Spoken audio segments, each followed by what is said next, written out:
إلى عالم السحر والراحة والإثارة والدهشة. إنه عالم الطيور والبغبغاوات. إنه عالم مليء بالعجائب.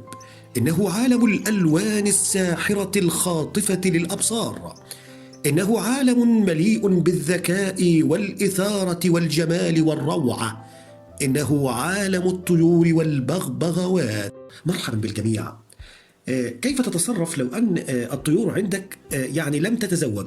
يعني الطيور في موسم التزاوج، ومع ذلك الطيور لا تريد أن تتزوج.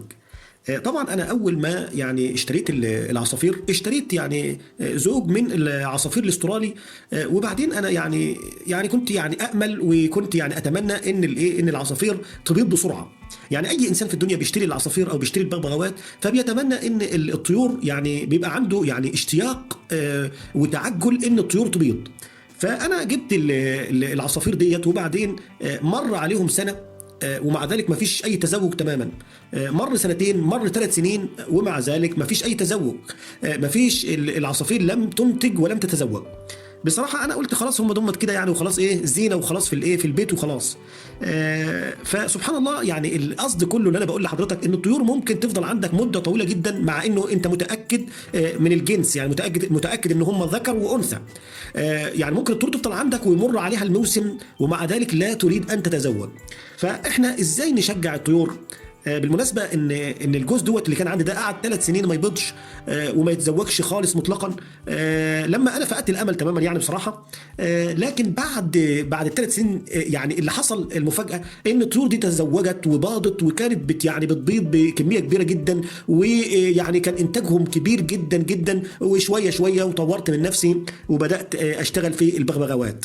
فأنا بقول لك يعني الطيور ممكن فعلا يمر عليهم الموسم ومع ذلك ما لا تتزوج.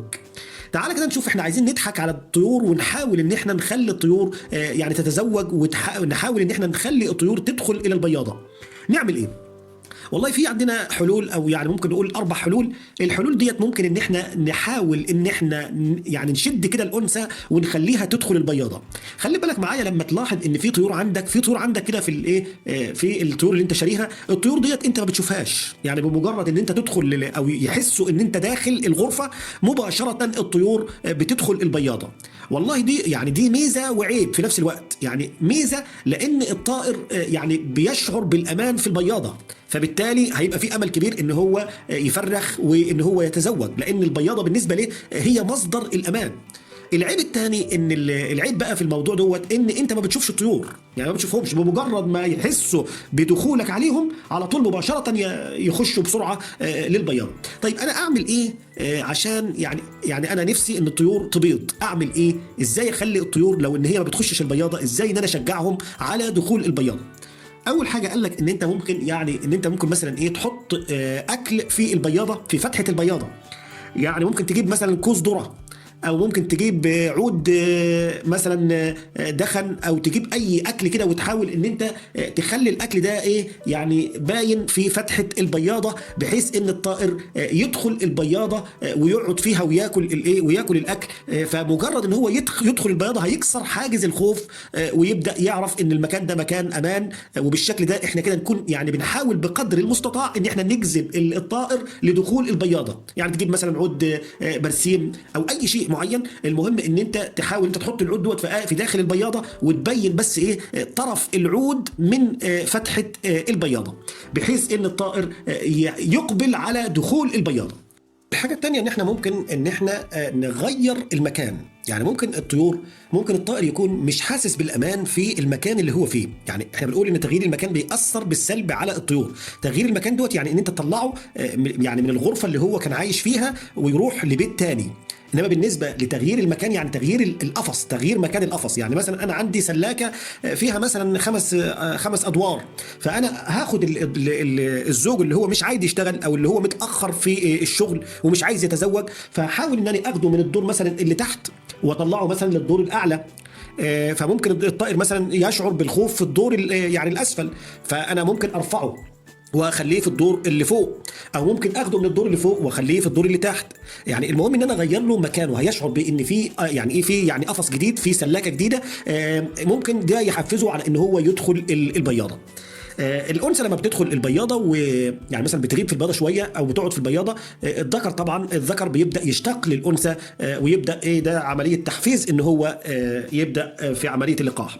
ايضا لو انني بقى عندي طيور ايضا ومع ذلك الطيور ديت ما اشتغلتش، والله بقى ممكن انني في الحاله ديت يعني لو الطيور دي مثلا ايه يعني استمرت، يعني مثلا ممكن ايه قعدت فتره طويله جدا ومفيش فيه قبول، يعني انا بقى لاحظت دلوقتي ان مفيش فيه توليف بين الذكر والانثى.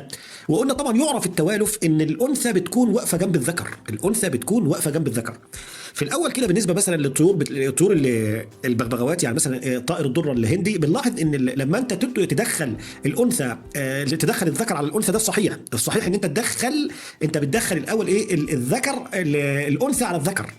ليه بقى؟ لان الذكر بيكون القفص دوت هو مكانه، هو بيته، يعني هو الاقوى، فالانثى بتكون داخله غريبه، فبتكون داخله ضعيفه، فانت بتدخل الانثى على الذكر. فطبعا طبعا في الاول كده الانثى هي اللي بتضرب الذكر، يعني الاول الانثى تضرب الذكر، فبالتالي يقوم ينزل الذكر الى اسفل القفص. طبعا خايف جدا، فانت طبعا لازم تكون بتتابع، والمساله دي ممكن تاخد اسبوع، يفضل الذكر خايف من الانثى، وبعد كده يقوم الذكر يضرب الانثى. يعني خلي بالك معايا، يعني هو في الاول الانثى بتبقى قويه بتضرب الذكر، بعد كده الذكر بيضرب الانثى. طيب الموضوع ده يستمر معايا لحد 10 ايام. انا لاحظت ان الطيور مفيش فيه تزاوج. يعني ايه مفيش فيه تزاوج؟ يعني مفيش فايده، كل واحد واقف في جهه، في يعني على طول ايه مفيش فيه قبول خالص، مفيش فيه يعني الموسم جه والموسم راح ومع ذلك الطيور لم تتزوج. يبقى تعرف كده ان الطيور ديت لازم تغيرها. يعني ايه تغيرها؟ يعني انت لازم تبدل، يعني تودي مثلا الانثى ديت لذكر تاني والذكر دوت لانثى تانيه، بحيث ان انت تبدا ايه يعني بيقول لك ايه يعني ايه الارواح جنود مجنده ما تعارف منها ائتلف وما تناكر منها اختلف. فانا ممكن اكون مرتاح لواحده يعني هقبل على طول على انني اتزوجها، واحده تانية انا مش حاببها او ما عنديش قبول من ناحيتها، فانا مش حاببها، مفيش روح بيني وبينها، فيعني التزاوج هيكون مش كويس. حتى لو حصل تزاوج برضك هيكون الانتاج قليل. فالحل ان انت يعني احنا معانا دلوقتي 3 حلول اهم.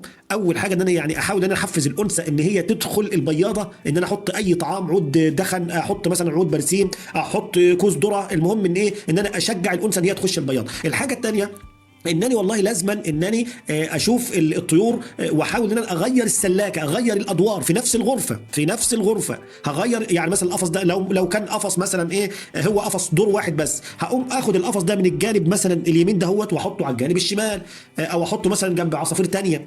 المهم ان انا ايه يعني اعمل لهم عمليه تجديد كده.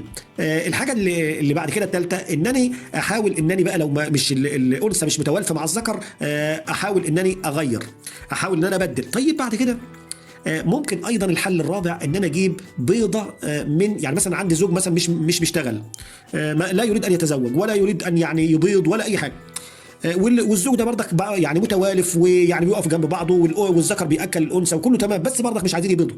فممكن برضك ان احنا نستخدم البيض اللي هو البيض غير المخصب او البيضه الفاسده، ان انا ادخل بيضه في البياضه، فدي هتحفز الانثى على عمليه البيض. او ممكن استخدم البيضه اللي هي البيضه البلاستيك، وبالشكل ديت كده طرق بتخلي الطيور تبيض. وطبعا لو انت عملت الطرق دي كلها لابد حتما ان الطيور ان شاء الله هتبيض. واتمنى لكم موسم سعيد، والسلام عليكم ورحمه الله وبركاته.